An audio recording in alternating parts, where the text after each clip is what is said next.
যদি কেউ ঋণ করে ধার করে কোরবানি করেন তাহলে সে কোরবানি বিশুদ্ধ হবে কিনা বিষয়ে, এবং আগে থেকে কেউ ঋণগ্রস্ত রয়েছেন সে ঋণগ্রস্ত ব্যক্তির কোরবানি করলে সেটি ইসলাম শরিয়ার দৃষ্টিকোণ থেকে গ্রহণযোগ্য হবে কিনা বা ইসলাম শরিয়া এটাকে কীভাবে দেখে এই বিষয়ে।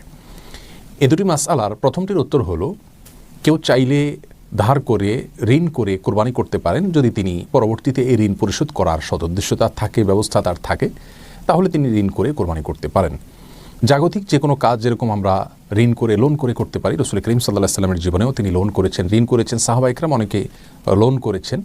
অতএব লোন করে ধার করে ঋণ করে তিনি কোরবানি করতে পারেন যে কোনো ভালো কাজ, এমনকি দান সাদকা হজ উমরা করার জন্য যদি কেউ ঋণ করেন এবং তার ঋণ পরিশোধ করার সদুদ্দেশ্য রয়েছে এবং ব্যবস্থা রয়েছে, তিনি জানেন যে ঋণ তিনি পরবর্তীতে পরিশোধ করতে পারবেন ইনশাআল্লাহ, তাহলে তিনি ঋণ করে ভালো কাজ করতে পারেন। কোরবানিটাও একই রকম।